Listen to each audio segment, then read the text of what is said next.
Assalamualaikum warahmatullahi wabarakatuh. Senang sekali kembali bisa bertemu dengan Anda dari studio Metro TV Manulife. Kita bertemu bersama-sama dalam Tafsir Al-Misbah.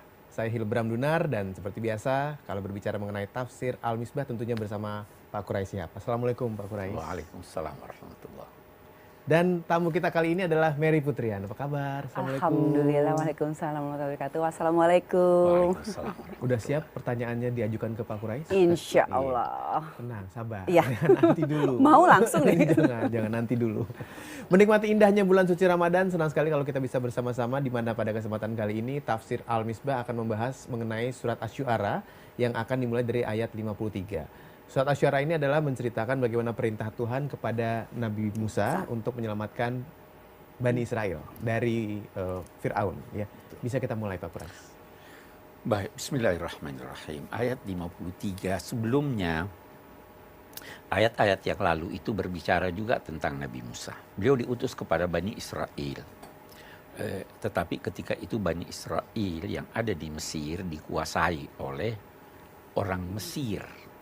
Pemimpin tertingginya itu bermacam-macam namanya, jabatannya bernama Fir'aun. Sama dengan kita, pemimpin tertinggi kita itu presiden. Ya. Gitu. Atau raja. Atau raja. Ada dialog antara Musa dengan Fir'aun untuk membuktikan bahwa Tuhan Maha Esa. Dan bahwa Allah memerintahkan dia agar menyampaikan pada Fir'aun, izinkanlah Bani Israel yang kamu tindas ini untuk berpindah dari Mesir menuju ke Palestina. Ternyata dialognya gagal. Ada tuduhan bahwa ini Musa penyihir, sehingga terjadi dalam dua tanda petik pertandingan, gitu, yang ternyata dimenangkan oleh Nabi Musa karena memang beliau menyampaikan sesuatu bukan sihir, tapi bukti kebenaran dari Allah. Nah, setelah sekian lama baru datang perintah Tuhan dalam ayat 53 ini. Wa auhayna ila Musa anisri bi ibadi innakum muttaba'un. Maka kami wahyukan kepada Musa. Kita harus bawahi, setelah sekian lama beliau mengajak tetapi gagal, kami wahyukan, wahai Musa, berangkatlah di waktu malam membawa Bani Israel menuju ke Palestina. Nah, kita berhenti sejenak. Perintah meninggalkan tempat itu tidak dilakukan kecuali setelah sekian lama berdakwah, mengajak, dan terbukti ajakan itu gagal. Jadi jangan kita sekarang ini berkata, saya udah ajak sekali dia tidak mau, udah deh saya mau tinggalkan aja. Di sini dia katakan wa auhayna. Auhayna itu terambil dari kata wahyu. Wahyu itu dari segi bahasa berarti isyarat yang cepat. Wahyu bisa berarti ilham. Saya beri contoh. Kalau Anda lapar, siapa yang beritahu Anda bahwa Anda lapar? Perut. Haram. Baiklah, sesuatu dari dalam yang Anda sebenarnya siapa sih? Tapi Anda terus merasa begitu. Ya kan? Isyarat begitu cepat. Nah, itu ilham seperti itu. Wahyu juga isyarat cepat, tetapi wahyu ini dalam bahasa agama adalah informasi yang diterima oleh seseorang dan diyakininya bahwa itu sumbernya Allah. Anda memperoleh informasi melalui mimpi. Siapa yang beritahu Anda? Nabi-nabi mendapat wahyu. Kalau bukan nabi, tidak dapat wahyu. Dalam pengertian ini tadi. Okay. Tapi kalau isyarat cepat bisa saja kita dapat isyarat cepat. Lampu lalu lintas yang begitu cepat padam ini itu isyarat kan? Informasi. Informasi itu bisa dinamai wahyu dari segi bahasa. Tapi kalau dari segi agama, wahyu itu informasi yang diterima seseorang dan diyakini itu bersumber dari Allah. Ini sekarang tidak ada lagi. Setelah nabi-nabi berakhir tidak ada lagi wahyu. Dalam pengertian itu. Tapi kalau dalam pengertian kebahasaan bisa saja ada. Boleh jadi itu yang berkata wangsit. Oh, Ya toh? oke, Itu ya, bukan ya, ya. wahyu. Oh, ya. Tetapi dia merasa bahwa mendapat suatu informasi. Iya, tapi bukan wahyu. Bukan wahyu. Oke. Ini sekarang. Wa auhayna ila Musa anisri bi ibadi. Asri. Isra dan Mi'raj. Isra apa artinya Isra? Perjalanan di waktu malam. Kalau perjalanan di siang hari bukan Isra. Jadi waktu Allah memerintahkan asri bi ibadi, berangkatlah di waktu malam. Supaya Fir'aun tidak tahu. Iya. Maka berangkatlah dia di waktu malam. Tapi Allah menyampaikan kepada Nabi Musa bahwa kalian itu akan dikejar. Apa maksudnya? Allah memberitahu ini. Ingin menanamkan rasa tenang. Bahwa saya tahu kamu itu akan dikejar. Tidak usah khawatir. Ya tahu? Kalau tidak disampaikan boleh jadi, wah ini kita dikejar nih, bagaimana nih? Was-was. Iya. Ada hal lain yang saya ingin jelaskan di sini. Wa asri bi ibadi, ibad. Ibad itu jama' abd. Ada orang namanya Abdullah. Apa artinya Abdullah? Hamba Allah. Iya. Abd itu hamba. Bentuk jamaknya bisa abid, bisa ibad. Kalau abid itu hamba Allah yang durhaka. Oh. Kalau jamaknya abid, hamba Allah yang durhaka. Itu sebabnya Al-Quran berkata, wa ma ana bizallamin lil abid. Saya tidak berlaku aniaya terhadap hamba-hamba yang durhaka. Tetapi kalau ibad itu hamba-hamba Allah yang dekat kepadanya, baik kedekatannya itu melalui ibadahnya dan kepatuhannya, boleh jadi juga kedekatannya karena dia berdosa tapi ingin mendekat pada Allah. Beda ya. Pengikut Nabi Musa ini ada yang taat betul kepada Allah, ibad. Ada juga sebenarnya punya kedurhakaan, tetapi dia sudah ingin bertobat kepada Allah. Allah menamai dia ibad. Nah, satu hal lagi, ibadi, hamba-hambaku. Saya beri contoh. Kalau saya berkata, ini anak. Apakah berbeda kalau dengan saya berkata, ini anakku? Berbeda. Berbeda. Ada kesan bahwa ini yang saya senangi, ini saya cintai, dan sebagainya. Iya. Ketika Allah berkata, hamba-hambaku. Ya toh? Antarlah hamba-hambaku ini, aku itu senang pada mereka. Senang karena mereka taat, senang juga karena mereka itu sadar punya dosa dan ingin. Itu ayat kita ya. Iya. Baik, saya kira kita cukupkan dulu. Kita tahan dulu di sini Pak Quraisy. Sebelum kita lanjutkan lagi, makin menarik apa yang diungkapkan oleh Pak Quraisy Shihab. Untuk itu Anda jangan kemana-mana, pastikan terus bersama kami dalam Tafsir Al-Misbah. Jadi walaupun sudah begitu berdekatan, yang menurut logika manusia biasa, ini kita pasti terkejar dan tertangkap. Nabi Musa masih berkata, kalla, tidak akan tertangkap, tidak akan terkejar. Allah bersama kita.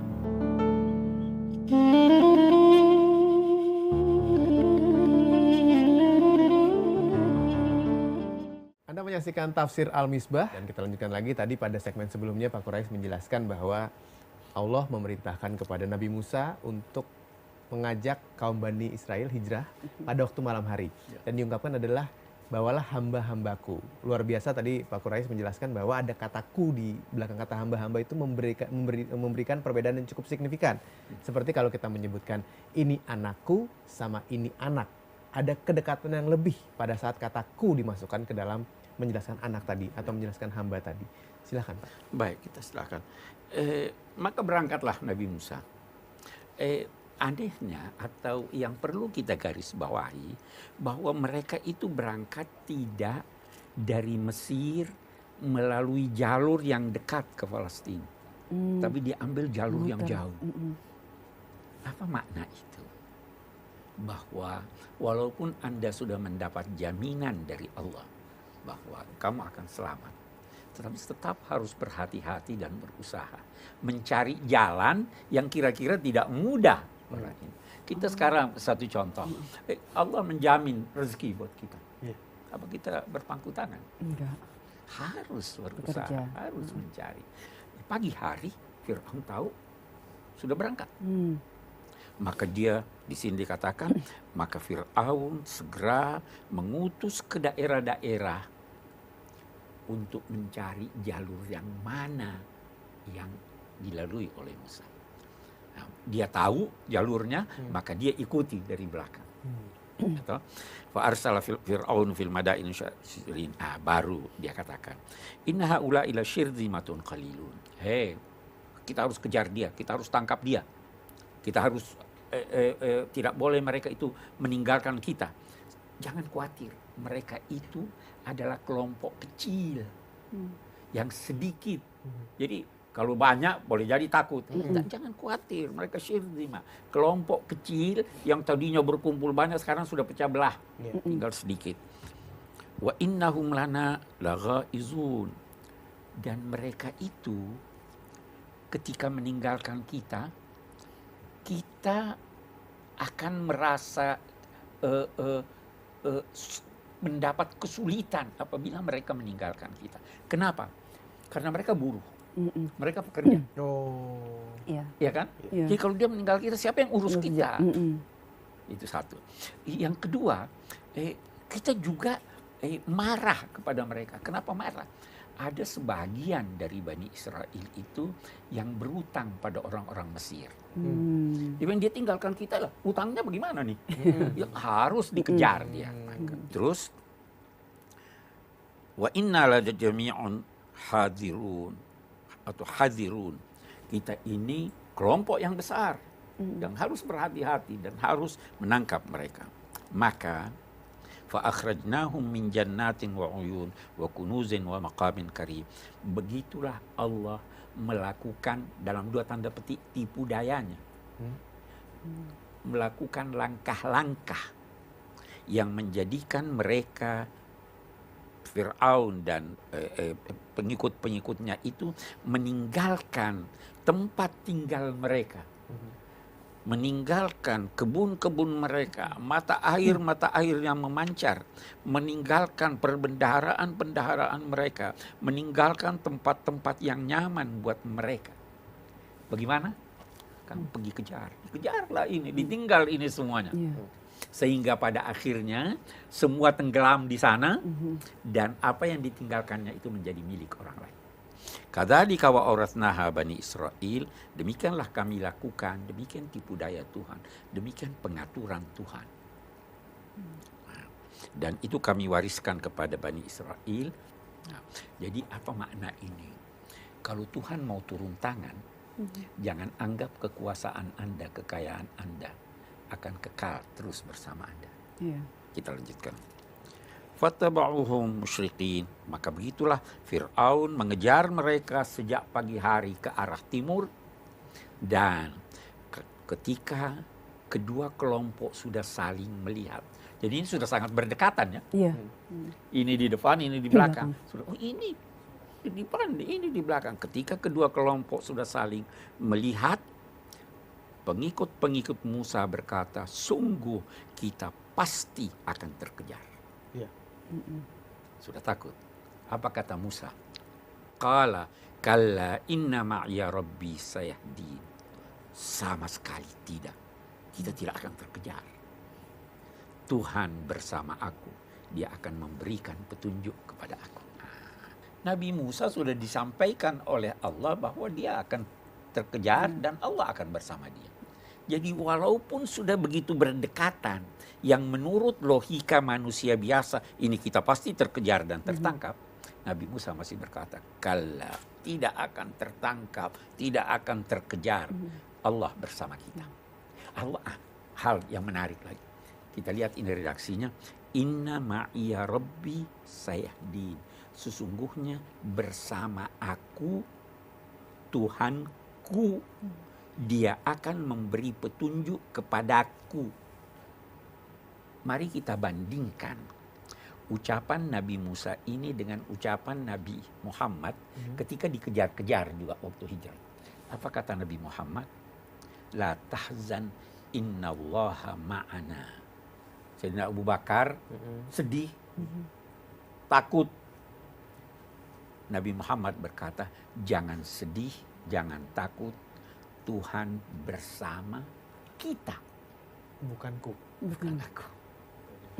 Apa ini maknanya? Ajaran Islam itu menekankan kebersamaan. Kita salat pun, walau sendirian, kita baca, ihdinas siratal mustaqim. Tunjukkan kami. Kita, kepribadian kita harus lebur di dalam kebersamaan. Kalau Al-Quran, kata aku itu seringkali disebut tetapi dalam kelompok. Innani minal muslimin. Sesungguhnya aku masuk dalam kelompok orang-orang Islam. Jadi ada kebersamaan. Jangan sendiri-sendiri.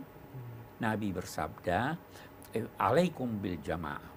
Carilah kelompok yang banyak, yang bersama-sama. Karena serigala itu hanya menerkam kambing yang sendirian. Kita lanjutkan. Fa'auhayna ila Musa an idrib bi'asakal bahr famfalaqa fakana kullu firqin qattawdil azim.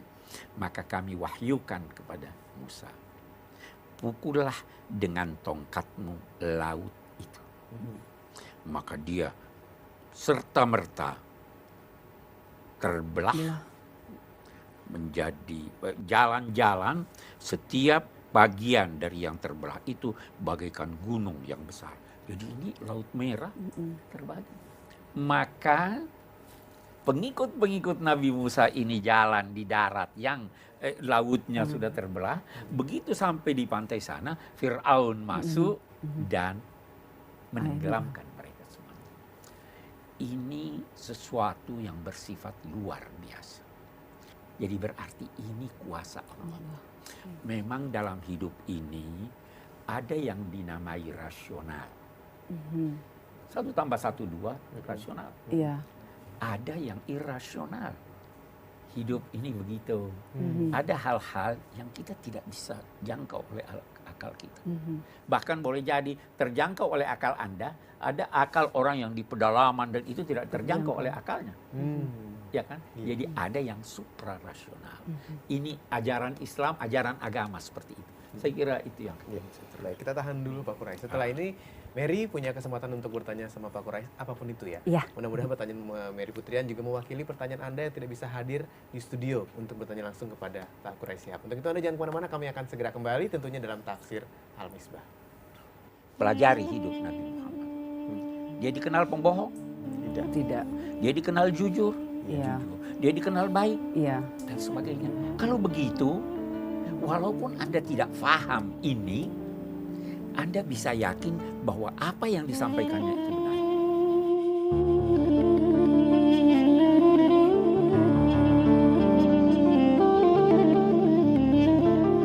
Saya Hilbram Dunar, Pak Quraish dan juga Mary Putrian. Kita masuk pada segmen di mana Mary punya kesempatan untuk bertanya langsung kepada Pak Quraish. Kamu bertanya kayak kuis deh, jadi takut saya. Itu, mulai dari permasalahan hidup sendiri yang sepertinya akan ditanyakan, atau mungkin juga ada bisikan-bisikan dari yang lain, silakan.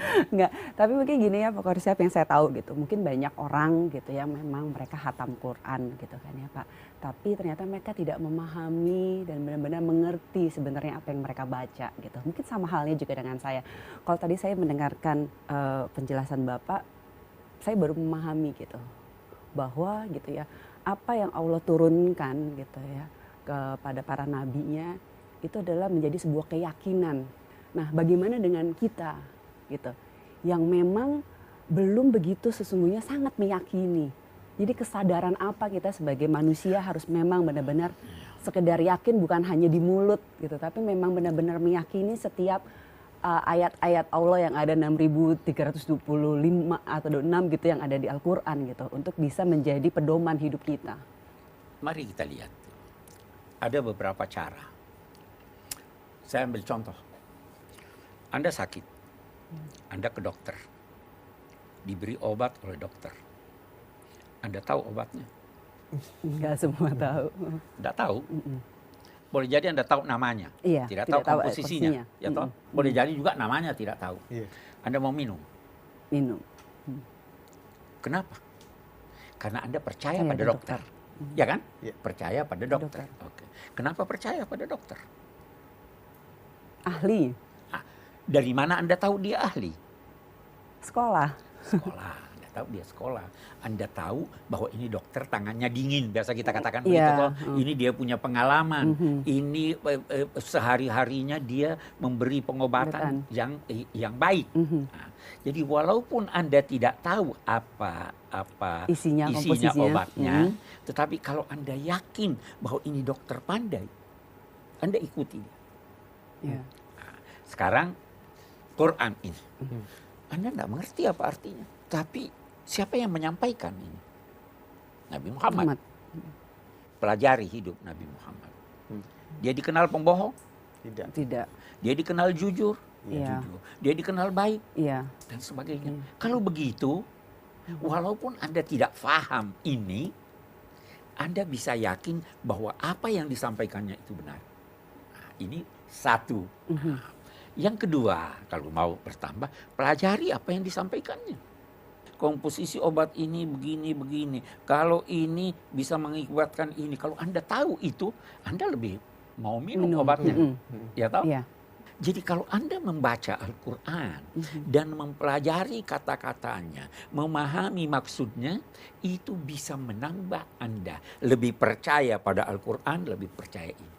Jadi jauh lebih baik, karena itu saya selalu berkata, jauh lebih baik saya membaca 10 ayat yang saya fahami maknanya daripada membaca 100 ayat yang saya tidak fahami maknanya.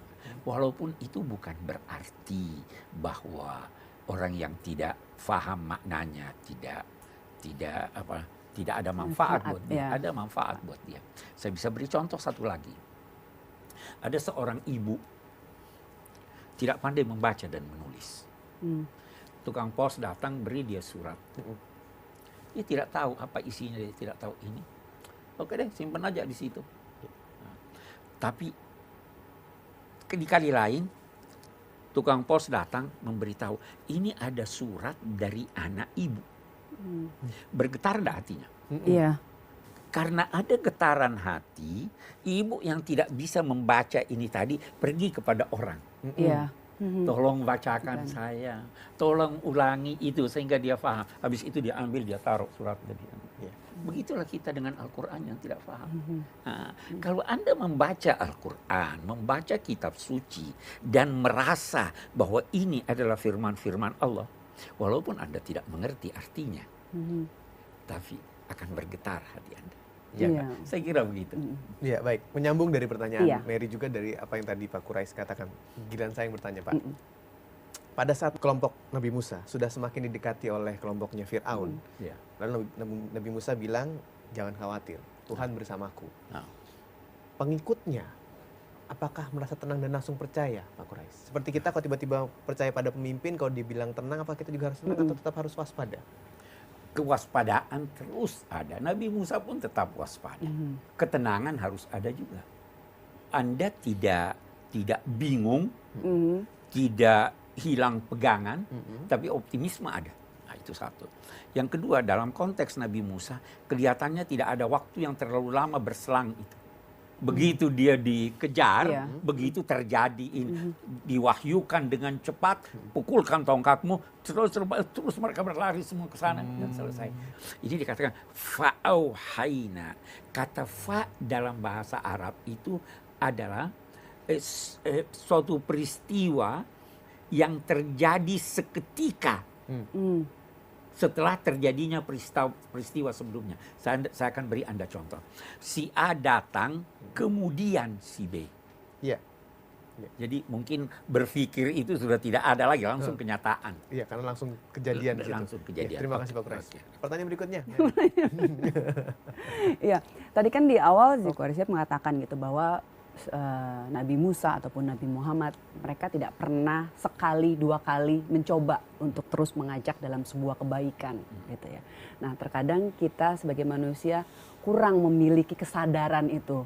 Contoh sama anak gitu. Dalam hal salat misalnya, dalam hal berpuasa. Kita di bulan Ramadan ini, di bulan puasa ini gitu ya. Anak saya memang masih kecil gitu ya. Tapi untuk kesabarannya kurang. Betul. Bagaimana itu bisa saya tanamkan untuk menjadi sebuah keyakinan dan kesadaran buat diri saya bahwa seperti yang dilakukan oleh para nabi-nabi, bahwa tidak pernah sekali, dua kali, bahkan mereka bertahun-tahun mereka terus melakukan kebaikan gitu. Betul, betul. Tanamkanlah dalam diri Anda bahwa kalau Anda tidak sabar, Anda rugi. Di surat Wal Asri itu ada, sungguhnya semua manusia dalam wadah kerugian kecuali yang beriman, yang beramal soleh, yang saling ajar mengajar, dan yang saling mengingatkan tentang sabar. Dan dalam konteks anak, saya kira anak itu lebih banyak terpengaruh oleh atau terbawa oleh keteladanan ketimbang ucapan. Iya. Contoh. Ya, contoh.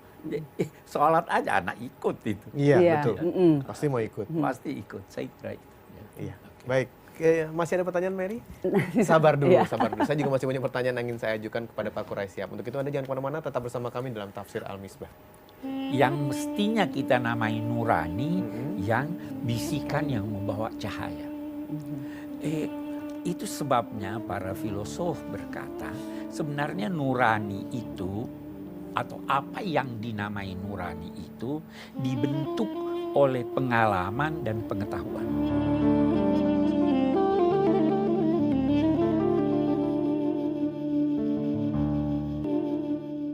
Masih terus menikmati indahnya bulan suci Ramadan. Kita lanjutkan lagi Tafsir Al-Misbah. Pertanyaan saya dulu ya, boleh ya? Silakan.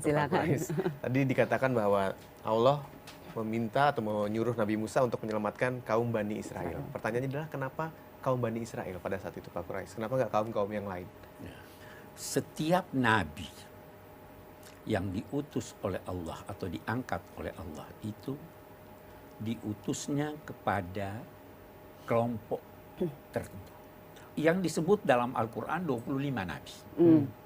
Sebenarnya nabi jauh lebih banyak dari 25. Boleh jadi ratusan. Musa diutus untuk Bani Israel. Tidak mustahil ada nabi yang diutus untuk orang Mesir. Tidak mustahil ada nabi yang diutus untuk orang Indonesia. Ya. Dalam satu riwayat dikatakan nabi itu ada 124.000 orang. 124.000 sebelum Nabi Muhammad. Sebelum Nabi Muhammad.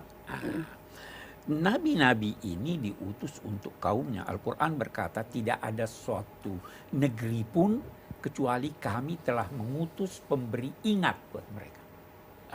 Tapi tidak semua disebut dalam Al-Quran. Ada yang diceritakan, ada yang belum diceritakan, ada yang tidak diceritakan.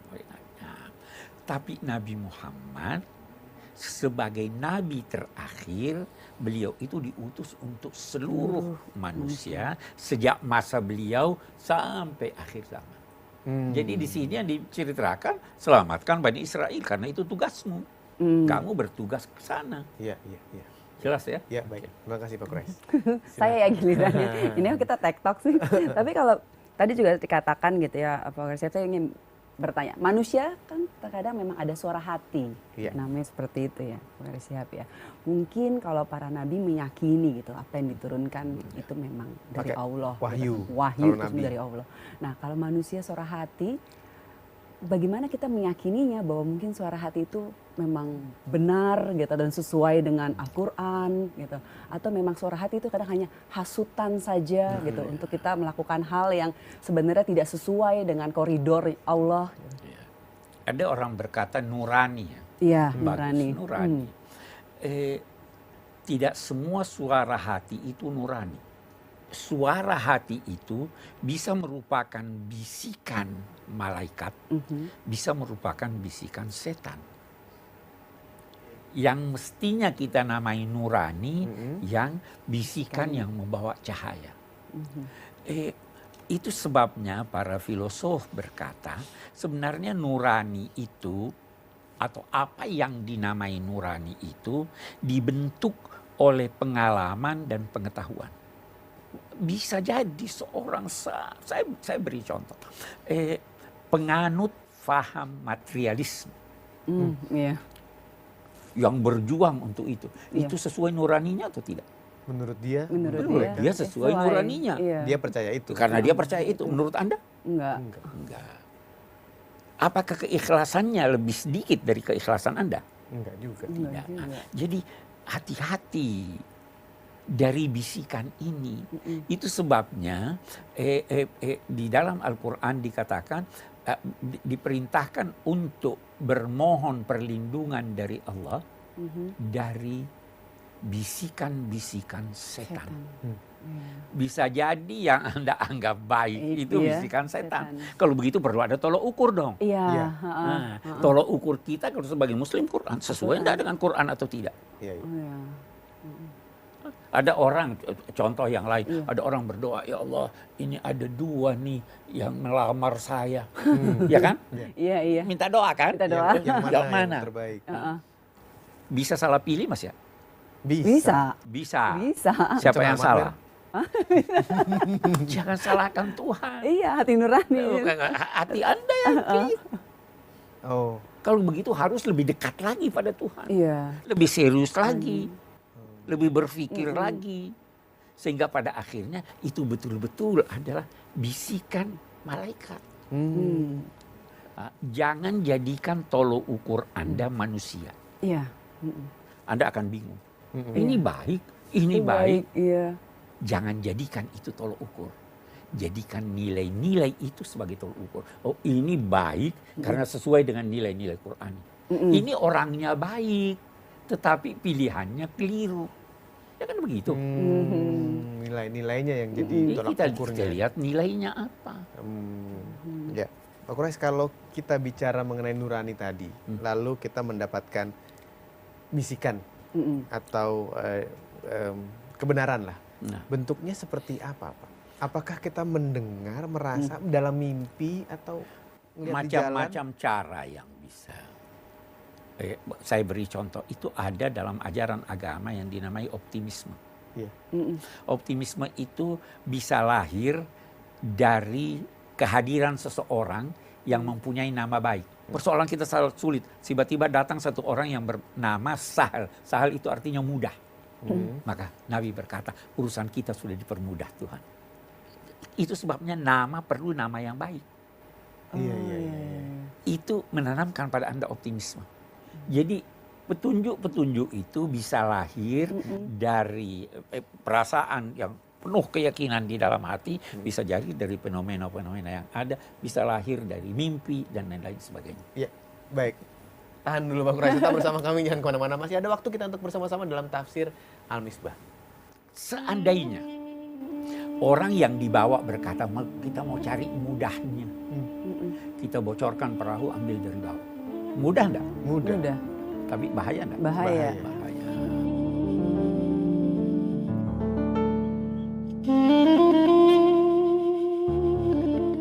Masih bersama dalam tafsir Al-Misbah, ada satu kepada Pak Quraish. Tadi dikatakan bahwa Nabi Musa mengambil jalan bukan yang singkat dari Mesir ke Palestina. Dia mengambil jalan jauh. Nah, Pak Quraish menjelaskan bahwa dalam hidup pun seperti itu.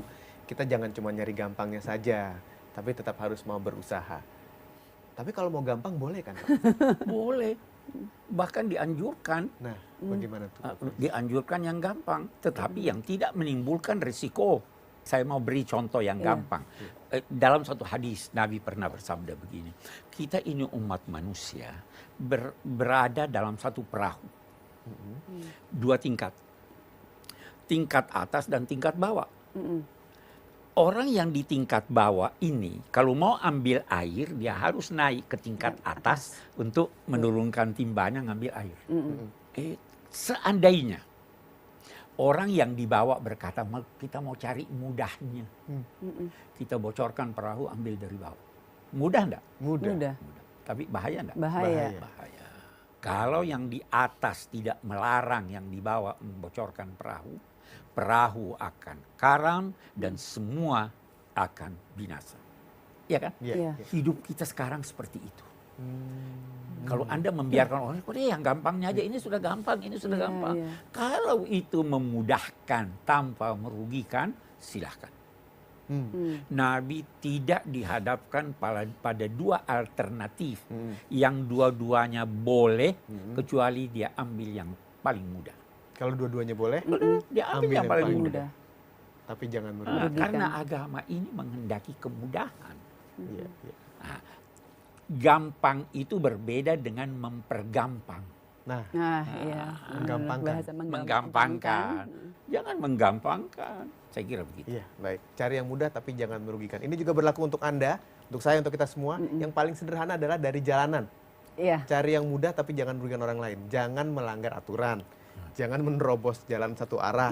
Jangan merugikan orang lain untuk kepentingan atau kecepatan Anda sendiri. Dimulai dari diri sendiri. Dimulai dari hati. Mary, ada lagi mau ditanyakan? Sudah cukup. Sudah cukup. Kalau gitu kita masuk pada kesimpulan. Kesimpulan kita baca ini kesimpulan. Ya tadi itu berbicara bahwa Bani Israel melakukan eksodus bersama Nabi Musa. Kendati mereka tidak kembali ke Mesir, tapi mereka dianugerahi Allah potensi atau bahkan berhasil dengan eksodus itu memiliki apa yang serupa dan dimiliki oleh Fir'aun. Jadi kalau Anda mengikuti tuntunan Allah, yakinlah bahwa Anda akan memperoleh sesuatu, bisa jadi serupa dengan apa yang diperoleh oleh orang-orang sebelum Anda, bisa jadi lebih baik dari itu. Yang kedua, Nabi Musa alaihissalam menonjolkan keakuan beliau dalam ucapannya. Berbeda dengan Nabi Muhammad ketika hijrah, menonjolkan kebersamaan beliau. Islam selalu mengandalkan kebersamaan, bukan keakuan. Selanjutnya, pembelahan laut tadi itu difahami oleh sementara ulama dalam arti air surut setelah pasang. Dan dengan demikian ia adalah peristiwa alam biasa. Tetapi mayoritas ulama memahaminya dalam arti peristiwa luar biasa. Apalagi sebagaimana terbaca dalam ayat ini, itu terjadi melalui perintah Allah kepada Nabi Musa agar memukulkan tongkatnya. Satu hal yang saya ingin tambahkan di sini, kita ada hal-hal biasa yang kita lihat. Itu sebenarnya juga seandainya hanya terjadi sekali, itu luar biasa. Saya beri contoh. Kalau saya melempar sesuatu lantas jatuh. Apa bedanya dengan kalau saya melempar sesuatu lantas naik ke atas? Yang jatuh biasa. Itu sebenarnya luar biasa. Tetapi tereduksi ketakjuban kita karena sudah berkali-kali terjadi. Terjadi. Ini dua-duanya kehendak Allah, dua-duanya kuasa Allah. Buktinya apa? Ada yang kita lemparkan tidak jatuh, tidak naik. Kalau kita berada di ruang angkasa. Iya. Ya kan? Jadi kalau ini terbelah luar biasa. Karena jarang-jarang. Karena jarang atau tidak pernah terjadi seperti itu. Tapi semuanya kehendak Tuhan. Tuhan yang Maha Kuasa, Tuhan yang mengatur ini semuanya. Ya kan? Dan ini hal-hal semacam ini yang ketakjuban kita kepada sesuatu, kebiasaan-kebiasaan mereduksi itu. Sehingga kita lupa Tuhan dalam kedua halnya. Karena terbiasa. Karena kita sudah terbiasa nih. Oke. Bukti-bukti yang terhampar betapapun jelasnya tidak akan berbekas di hati orang yang tidak membuka hatinya untuk percaya. Jadi bukalah hati Anda supaya Anda bisa percaya. Biarkan angin masuk ke kamar, biarkan cahaya menembus kamar Anda, tetapi buka kamar. Buka pintu. Kalau tidak mau, jendela dibuka. Kalau tidak mau membuka, pasang kaca. Cahaya akan menerobos. Kalau Anda menutup diri, menutup hati, menutup pikiran, betapapun besar bukti Anda tidak akan percaya. Saya kira itu. Baik, terima kasih kalau gitu Pak Quraisyap untuk penjelasannya pada kesempatan kali ini. Mary, terima kasih. Kapan-kapan ngobrol lagi. Iya, insya Allah. Terima kasih. Bermanfaat tadi apa yang dijelaskan oleh Pak Quraisyap. Kita bertemu lagi pada kesempatan yang lain. Dan jangan lupa untuk terus menikmati indahnya bulan suci Ramadan bersama-sama dengan Tafsir Al-Misbah. Saya Hilbram Dunar. Wassalamualaikum warahmatullahi wabarakatuh. Waalaikumsalam.